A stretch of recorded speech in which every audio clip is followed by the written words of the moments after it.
igira igitangaza bose bagutinye, numara kuva mu mwuka ntawe uzagutinya. Wibuke ko intare ipfuye irutwa n'isazi nzima, ikuzimu kwa nyamutezi bose barareshya, kandi nyuma y'ibyo byose hazaza urubanza, uzasanga waracumujwe n'akamanyu k'umutima gusa. Icyo ni kimwe mu bice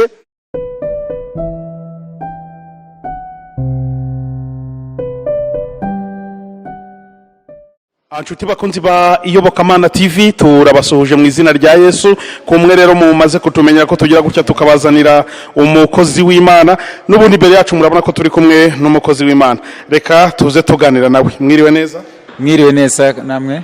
Amakuru ni meza cyane, tumeze neza. Tuguhaye ikaze ku Iyobokamana TV. Murakoze cyane. Tugiye kuganira nande rero, mutangira mwibwira abakunzi bacu. Nitwa Kwizera Valence Ziraziritse, nkaba ndi umukristo mu itorero rya ADPR mu rurembo rw'umujyi wa Kigali, paroisse Kamashashi, n'umudugudu ni Kamashashi, ni hari i Kanombe munsi y'ikigo cya gisirikare. Ukaba uri umugabo? Nkaba ndi umugabo wubatse, ufite umugore n'abana 4. Ukaba ukora n'ivugabutumwa mu buryo bwo kuririmba ndetse n'ijambo ry'Imana. Nibyo rwose, ndi umuvugabutumwa mu buryo bw'indirimbo, ari ukuririmba nyine cyangwa se kurimba muri korali, ndimba muri korali yitwa Sinayi, ni yaho nyine kuri uwo mudugudu nababwiye, ariko nkaba n'umuvugabutumwa mu buryo bw'ijambo ry'Imana nk'umwigisha. Ati indirimbo muri korali Sinayi, ubundi hari indirimbo wamamayeho cyane abantu bakuziho, wenda twatangira wibutsa abantu ubundi ziraziritse azwi ku biki?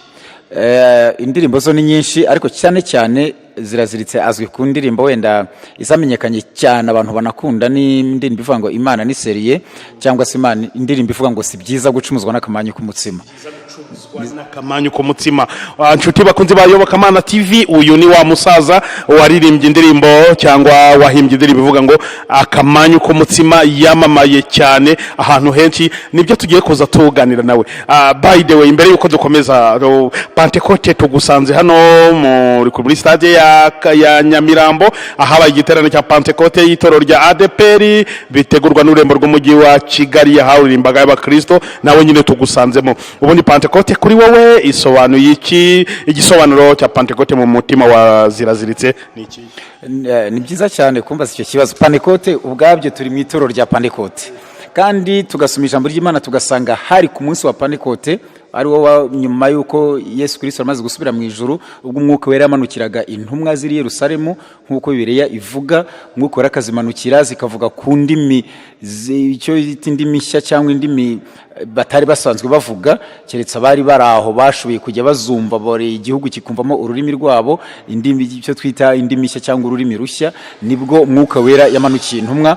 Pentecote rero ivuza ibintu byinshi mu mutima wanjye, kuba nongera kwibuka ko nanjye ndi umupantekote, ikongera kuba nshya muri njyewe, nkongera kwiyumvamo ko ndi umupantekote, nkongera gukumbura Pentecote. Ntabwo bisobanuye ko wenda ari bwo umwuka wera bari bumanuke. Pentecote turayihorana, Pentecote umukristo akwiye kuyihoramo, ariko ni ibihe byiza byo kwibuka ko uwo munsi wabayeho, kandi tukarushaho gusenga Imana kugira ngo irusheho kutwuzuza Pentecote mu mitima yacu. Bakunzi wa Iyobokamana TV, urumva uyu ni Ziraziritse tubazaniye. Ziraziritse rero noneho ati inzwi ku ndirimbo akamanyu k'umutima, nkamenyekana ku ndirimbo Imana ni seriye, wakapera k'indirimbo yitwa akamanyu k'umutima, kugira ngo badukurikiye wenda haba hari n'indi yitwa gutyo ariko ntibamenye ati ni yihe ndirimbo, ariko iyo yawe wanditse irazwi cyane, ariko duhe akapera kayo ko badukurikiye, utubwira uburyo itangira, uturirimbiraho, nuko tuze nyine dukomeza gutaramira abakunzi biyo. Sawa, murakoze cyane. Abayizi n'abanzi bazi ko itangira n'ijwi ryanjye mvuga ngo igitabo cy'imigani ibice 28 umurongo wa 21, tuhasanga amagambo y'ubwenge yavuzwe n'umukozi w'Imana Salomo agira ati, kurobanura ku butoni si byiza, kandi si byiza ko umuntu acumuzwa n'akamanyu k'umutima. Si byiza gucumuzwa n'akamanyu k'umutima gusa, irinde utazacumuzwa n'akamanyu k'umutima gusa. Mwene data ntugacumuzwe n'akamanyu k'umutima gusa, bamaso utazacumuzwa n'akamanyu k'umutima gusa. Akamanyu k'umutima akamanyu kumutima kakuryohera uyu munsi ejo kakakuniga nubwo ubona uguwe neza ejo bizahinduka kandi nyuma y'ibyo byose hazaza urubanza uzasanga waracumujwe n'akamanyu kumutima gusa. Bakunzi ba Iyobokamana TV, uyu ni ziraziritse, ni wa musaza waririmbye ngo akamanyu kumutima. Iriya ndirimbo umaze igihe kingana iki uyihimbye? Wayihimbye kiriya gitekerezo cyaje gute? Irimo ubutumwa bukomeye, wenda turagenda tuyivugaho udusobanurira kugira ngo abadukurikiye baze gusobanukirwa. Murakoze cyane. Iriya ndirimbo nayihimbye mu mwaka mu mpera za 1999. Icyo gihe nibyo koko n'indirimbo yavuzweho ibintu byinshi, ndetse na n'uyu munsi bikivugwa, aho ngeze barabimbaza, abantu benshi babitekereza uko bitari. Havuze amagambo menshi, wayihimbye baramufunze, wayihimbye yararenganijwe, bavuze amagambo menshi kandi yose atariyo. Bira bintu byose ntabwo ari byo. Byaturukaga kuki koko tuza wenda mbere yuko nayidusobanurira? Bavuze ati wagiranye ibibazo ngo na leta ngo baragufunga ngo kubera indirimbo akamanyu kumutima. Ese koko byigeze biba mu byukuri ko indi amagambo ari mari ivuga butumwa? Wenda dusobanura dukore no mu runga. Urumva icyo byaturukagaho kizwi n'ababivuze, nibo bazi icyatumye babivuga. Indirimbo nayihimbye yewe uretse no kugirana ibibazo na leta, ahubwo nari n'umukozi wa leta, kuko nayihimbye ndi umusirikare. Nabaga i Kanombe mu kigo cya gisirikare, nayihimbye ndi umusirikare. Urumva nari umukozi wa leta, nta kibazo nigeze ngirana na leta, nta interrogatoire yari yose yigeze ibaho, nta kibazo yigeze igira. Uko babivugaga niko yaririmbwaga, ndetse no mu bigo bya gisirikare. Ndiko tuze kugiramo konsi mu kigo cya gisirikare Kanombe, twarimbye mu makaminuza, burya kaminuza barano naho akomeye, twarimbye muri stade Nyamirambo ahangaha turi, twarimbye mu ntara. Icyo gihe byari bikiri intara nyinshi bikitwa prefecture, zibikiri 12. Ndatekereza ko ahari zo tutagezemo ni nkeya, ni manza ari Kibuye, ni yari Kibuye, ni yari Gikongoro hari. Izindi hafi ya zose nibutse neza twazigezemo. Iyo ndirimbo twariririmbaga, ari amagambo abantu bavuze na n'uyu munsi baracyayavuga, kuko ngeze nkayiririmba nanjye ubwanjye ndaririmba ngiye nyine barabimbaza, ese warafunguwe, warafunzwe, bayiririmbye abantu bamuriye amafaranga arayibatura, yari majoro. Nubwo nari umusirikare ariko ntago nari majoro, ntago nigize mba ofisiye, yewe sinabaye na sous-officier, nari ndi umusirikare wo hasi usanzwe, ariko nawe no musirikare. Ariko ibyo abantu bavuze byose nibyo abantu bagiye bahimba. Igisubizo cya hafi nibyo abantu bahimbye, ni Satani yabihimbye ibirema mu mitima ya bamwe, nabo barabikwiza barabivuga, na n'ubu bakibivuga ariko ntabyabayeho. Ni nkuko n'ubu bavuga ngo indirimbo ngo bayiciye ku maradiyo, ariko mu by'ukuri guhera ku indirimbo Life Radio ya ADPR n'andi maradi, ariko nyamara abantu bazi ko ngo nta radio yitambutsa, barayitambutsa rwose. Nta muntu wayiciye, nta muntu wayirwanije, nta nubwo nashakaga kuvuga naka nkuko abantu babitekereza. Icyo gihe nakoranye ikiganiro na Radio Rwanda ndetse inshuro ebyiri, nta nubwo twagikoranye inshuro imwe. Nagikoranye ikiganiro Radio Flash n'andi radio menshi, nandi uko yagiye aza nyuma dukorana ibiganiro n'abanyamakuru nk'uku nguku. Nta kibazo, ni indirimbo nziza ifite ubutumwa, ifite amavuta y'Imana, indirimbo ifite icyo yigisha, kandi ntekereza ko yagize umumaro mu mitima y'abayumvise mu byiciro byose. Yagize umumaro no mu butunzi, kuko ndibuka ko yasabwaga kuri Radio Rwanda cyane, ugasanga ifashe umwanya munini mu gusabwa, kandi icyo gihe ikarita y'indirimbo yari amafaranga 500. Hari ikintu yinjije uko byagenda kose. Kera ndirimbo rero nta kibazo, nta kigeze igira n'ibyo abantu batekereje. Turagufite kuri mikoro za Iyobokamana TV, niyo mpamvu twe dutumira umuntu, kuko nanjye narenze ko mbikubaza ibyo ngibyo uhise unabigushaho cyane. Ubundi igitero cyatumaga wenda bavuga ngo baba baragufunze, byaba byaragenze gute? Buriya muri iriya ndirimbo ubundi ni ikihe cyateye ibibazo? Ubundi byatumye abantu bibaza byinshi, babyibinyuba banabeshya. Ari ibitero bibiri byayo, ifite ibitero bitatu, ariko hariho bibiri bisa n'ibyashyiraga urujijo mu bantu.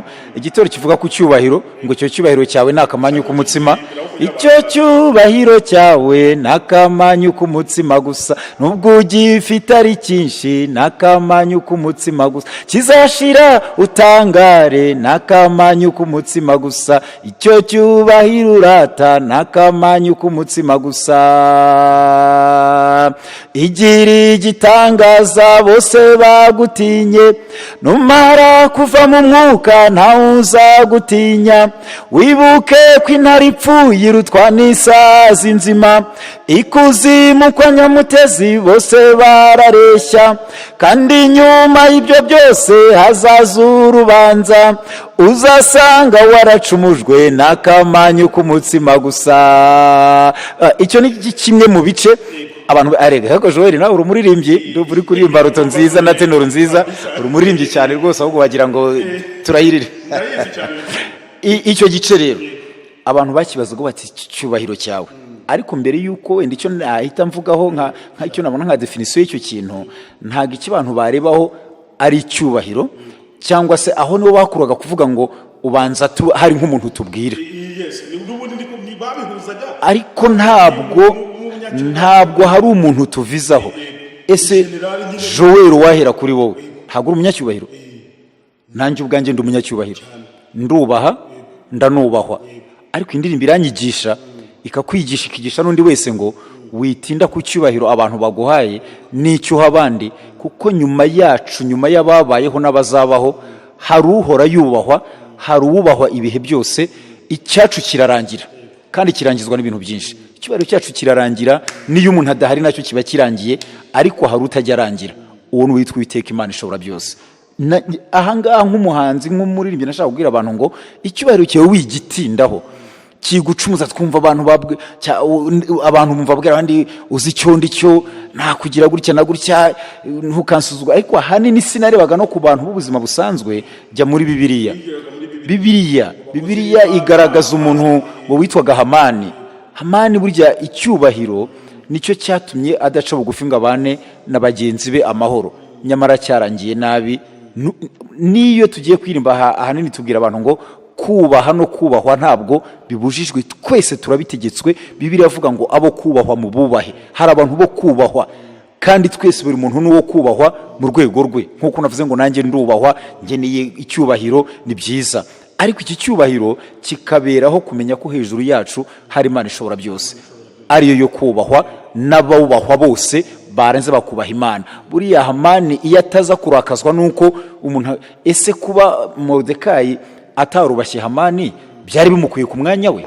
Ntabwo byatumye atabwumana icyubahiro cye. Ariko kuba yaratekereje ibikorwa byose tubona muri Bibiliya, nyamara byasoje icyubahiro cya Hamani gihindutse akamanyu k'umutima. Akamanyu k'umutima, wenda ntabwo twavuze kuri iryo jambo, wenda umutima ni ikintu kizwi, noneho reka umutima wose uko ungana ureba akamanyu. Ndetse igitabo gikoreshwa na Kiliziya Gatolika, Bibiliya ntagatifu, iyo ari amagambo aravuga ngo kubera umuntu mu rubanza si byiza, ngo nyamara hari abacumura batyo ngo babitewe n'igisate cy'umugati. Si igisate cy'umugati muvandimwe, igisate ntayisaba ko Bibiliya ntagatifu n'igisa yavuze ikinyarwanda gishaka kumvikanira buri wese. Igisate cy'umugati, akamanyu k'umutima, akantu gato cyane umanya. Nuvuga ngo kino cyubahiro cyacu ni gitoya, cyere kutugusha, cyere kudukura ku Mana, cyere gutuma dutandukana n'abandi, ahubwo gidutere gusabana no kubana n'Imana neza, kuko ari ikiduha, kuko kirangira nka kantu k'akamanyu k'umutima. Akamanyu kaba ari akantu gatoya gashira vuba, kadafite ingufu. Ni wenda twavugaga kuri icyo gitero cy'icyubahiro, nacyo cyakunze gutera amagambo menshi mu bantu. Wenda babona nk'umuntu ashatse gusuzugura abandi bati byurata nakamaye, ariko ngeze ntago nabwiraga umuntu nk'ubwira naka muri rusange, n'abantu bose muri rusange, kuko ntawe utubaha ntawe utubahwa. Ikindi gice cyateye urujijo mu bantu ni ikivuga ngo ku mafaranga ngo komeza uyarunde cyane. Ariko twese turayarunda, nanjye ubwanjye ndayarunda, niyo nama nyarunze ari 1000, ariko mba nayarunze. Kurunda ni iki? Kurunda ni ukwegeranya, ni ukubika. Ayo mafaranga yawe n'akamanyu k'umutima gusa, nubwo uyafite ari menshi n'akamanyu k'umutima gusa, mu kanya gato yagushiraho n'akamanyu k'umutima gusa, nupfa ntacyo aza kumarira n'akamanyu k'umutima gusa. Komeza uyarunde cyane, numara kuva mu mwuka ntacyo aza kumarira, uzamanuka ikuzimu uyasige hejuru, kandi nyuma y'ibyo byose hazaza urubanza, uzasanga waracumujwe n'akamanyu k'umutima gusa. Iki gice ntabwo gicyurira abantu, ntabwo kibuza abantu gutunga amafaranga. Ubwanjye indirimbo nayikoze kubera ko mfite amafaranga, maze no kuyikora nayikuyemo amafaranga, kandi ntabwo nayajugunye. Uyu munsi mbeshejweho n'amafaranga, ariko indirimbo irabwira umuntu ngo aya mafaranga yigucumuza, yikuvana ku Mana, yiguteranya n'abandi, ahubwo amafaranga nakunge n'abandi. Bibiliya iravuga ngo ubutunzi mu bushakishemo inshuti, ubutunzi mu bushakishemo inshuti. Bibiliya yemera ko abantu batura, ntago abantu batura usa batura amafaranga. Insengero zubakwa n'amafaranga, twambaye mu mafaranga, ibiriho byose, iri tangazamakuru ryanyu ribeshkorwa n'amafaranga. Ariko abantu bagiye bitwara uko bitari, uwambuye undi ati yatware n'akamanyu kumutima, uwanze kuyaha undi ati yatware n'akamanyu kumutima. Ariko giye nk'umuhanzi ntago ari ubwo buryo narindimo. Korali sinayo turimbiye indirimbo, ntago ari ibyo tuba turi kuririmbira nk'aba bacyurira. Abaye ari ugucyurira abantu, Bibiliya niyo yabibacyurira kuko yabivuze tutarabaho.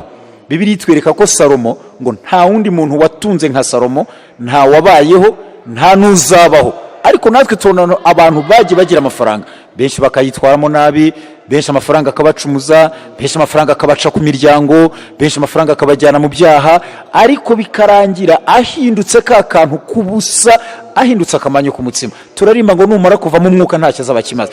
Ese Joel, iyo umuntu amaze kuva mu mwuka no gupfa, nta kindi bivuga. Umuntu yavuye mu mwuka amugendaho ari menshi, narangirana no kumushyingura. Hirya yaho biyavuga ngo ahubwo asigara aribwa n'abatarayaruhiye.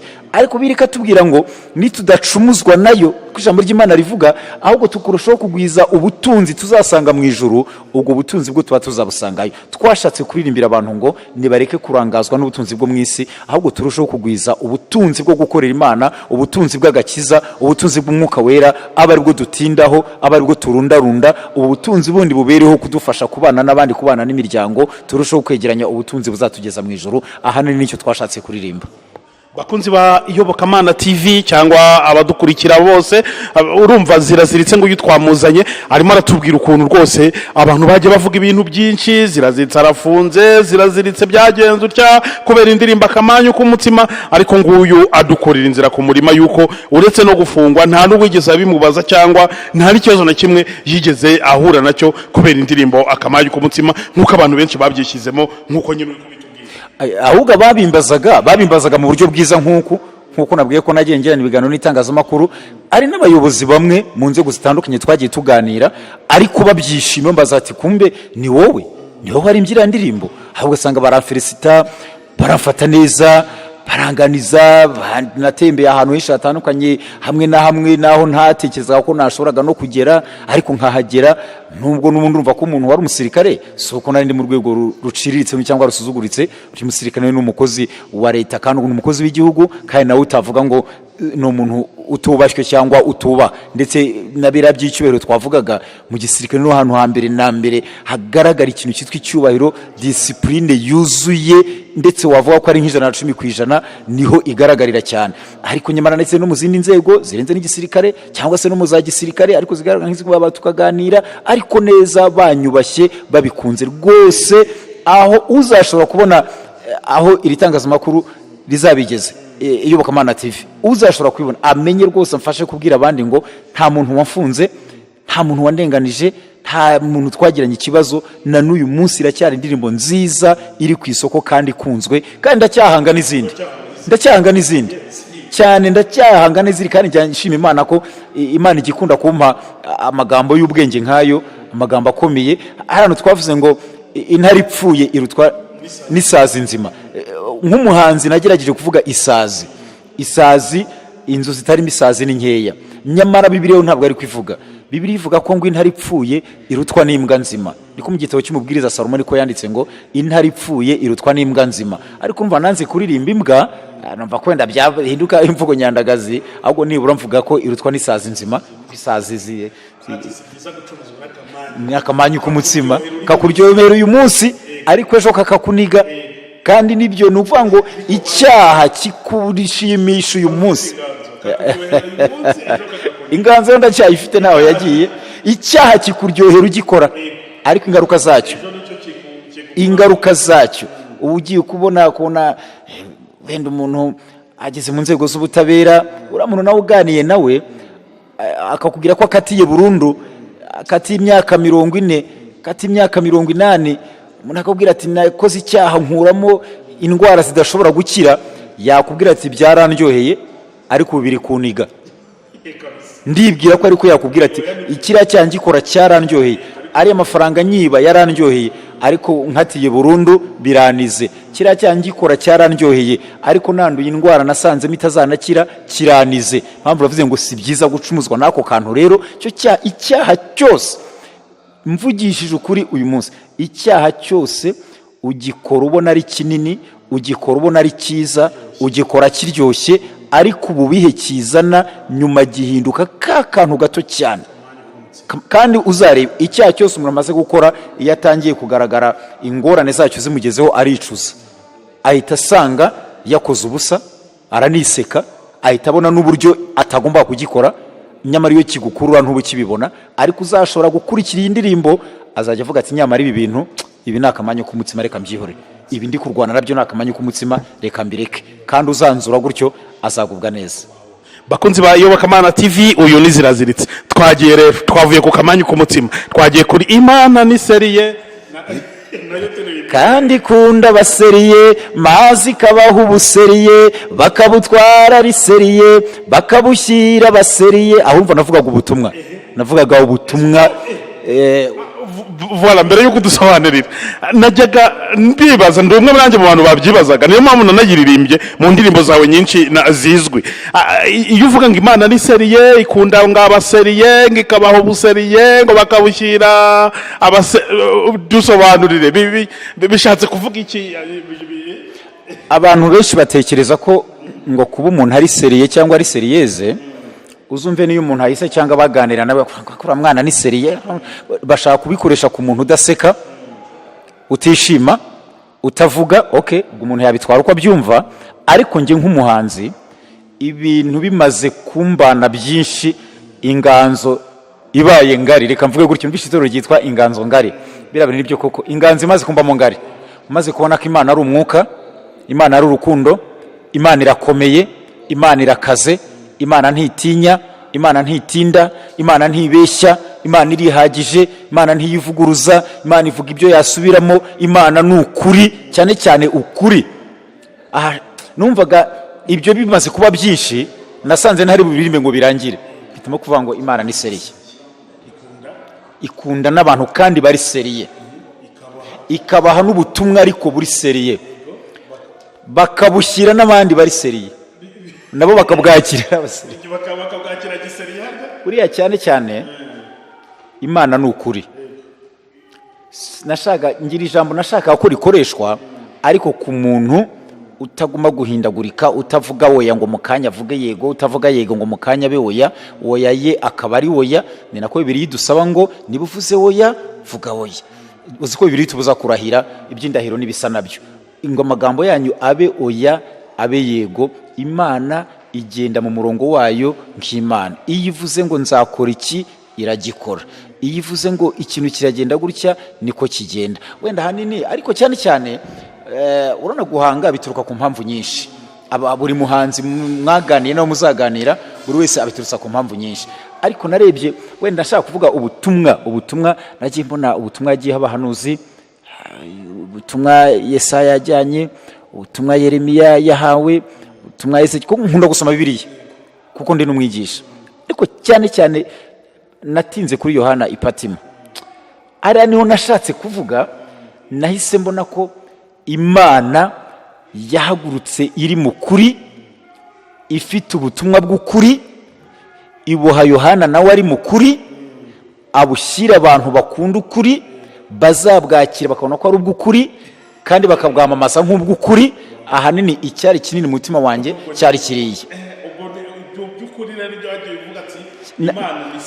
Numvaga ndimo nibanda mu kuri cyane cyane, ahanini ikunda abaseriye, ikabaha ubuseriye, ubutumwa mbese bw'ubuseriye, bakabushyira abandi bantu nabo bari seriye. Kuko urebye abantu Yohana yari ari gutumwaho, uko ari amatorero wabonaga ameze nuko ateye, byasabaga ko baba seriye kugira ngo babashe kwakira ubutumwa bari kwakira. Ariko ahanini mu Kinyarwanda wenda gisonotse nashaka kuvuga ngo Imana ni ukuri, ikoresha ukuri, ituma abantu bari mu kuri, ikabatuma ku bandi kandi bashaka ukuri nk'uko na Yesu yivugiye ngo ni njye nzira n'ukuri n'ubugingo.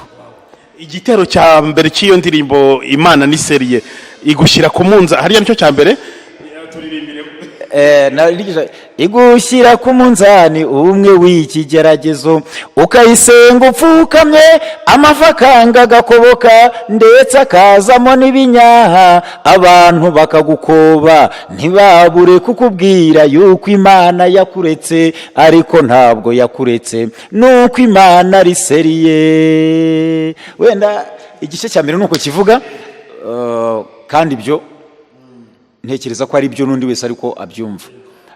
Iyo Bibiliya ivuga ngo amakuba n'ibyago by'umukiranutsi ni byinshi, uko abigisha twigisha nuko bavuga ati bigeragezo hari ibyo umuntu ashobora kwiteza ku giti cye, hari ibyo ashobora guterwa na Satani, hari ibyo ashobora kwemera ko Imana yemera ko bimugeraho, hari impamvu igira ngo ugire ikibyazamo.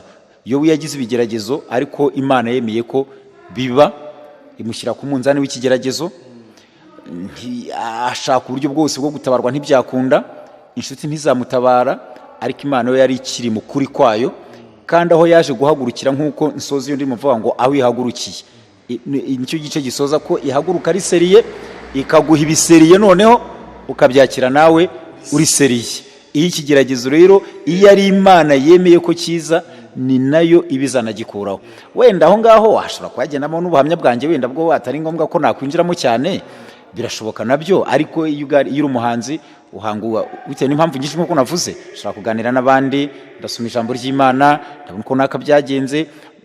Imana nta kintu kikanga ngo kinyeganyeze kikure ku mwanzuro wayo uretse kugera ku munsi we yavuze ngo iki kintu ndakigenza gutya. Imana yemeye ko Sara dusoma muri Bibiliya atabyara afite imyaka 20 kandi byari gukunda, ntiyabyara afite imyaka 40 kandi byari kwemera, ntiyabyara afite 60 kandi byari kwemera, ariko Imana kuko ari seriye irareka agira 99 ariko ni hahandi aranabyara, aho yahagurukiye amuhaye ibiseriye nawe abyakira ari seriyeze.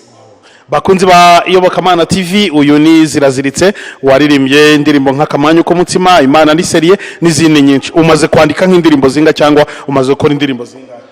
Ni nyinshi ntago nazibuka zose uyu mwanya, ntago nahita nzibuka. Ari ziririmbwa na korali Sinayi indirimbo nyine, indirimbo nyinshi ntekereza ko nka 3 bya 4 by'indirimbo ziri muri korali Sinayi nizo Imana iba yampaye nkazishyira muri korali Sinayi. Ubwanjye ngira audio zanjye ngiye nyine 2 na visuel imwe, hari nizo ngenda nihera ndimo korali, hari nizo ntararirimba ziraho zanditse, undimo nditegura gukora indirimbo ivuga ngo hari abaswa bize n'impumyi zireba, ndimo ndayitunganya, ntago ndayirangiza kuyitunganya neza, ariko ni nyinshi ntago navuga umubare, ni nyinshi ndimo maze gukora. Abaswa bize n'impumyi zireba ndimo ndatangiye kuyikora, izaba ari nshyashya, bayitege impumyi zireba n'abaswa bize, ubu bayitege rwose, abakunzi banjye bayitege. Uyu ni Ziraziritse waririmbye indirimbo ngo Imana ni seriye, twarimo tuganira adusobanura byinshi ku muhamagaro we. Ibihamya byawe kandi bifite ubuhamya bukomeye. Bifite ubuhamya bukomeye kuko ubuhamya bwa mbere nuko nkiri umukristo, ndacyari umukristo mu itorero rya ADPR, aho nsengera nahavuze ni hari Kanombe, hari ni munsi y'ikigo cya gisirikare hitwa kuko amashashi. Umukristo na n'uyu munsi ndi umudiyakoni muri iryo torero, ndacyari umutoza wa korali Sinayi yaho ngaho. Ibihamya birahagije n'ibyo, kandi no hanze nkunze kugenda cyane mu ivuga ubutumwa bisanzwe, abantu benshi turahura turanaziranye, n'amatora yatandukanye wataradeperi abantu benshi baranzi turaziranye, ibihamya byanjye nabo bwabo barabifite. Reka tugushimire cyane kuba waduhaye umwanya maze ukwemera kutuganiriza. Imana idakiranirwa ngo yibagirwe imirimo yabera, ni guhereza umugisha kandi ugukomeze muri urugendo rw'ivuga butumwa yaguhamagariye. Murakoze cyane, nanjye ndabashimiye ko mumpaye uyu mwanya wanyu, namwe ibyo munyatuyeho nanjye nibyo mbatuyeho. Imana ibahe umugisha.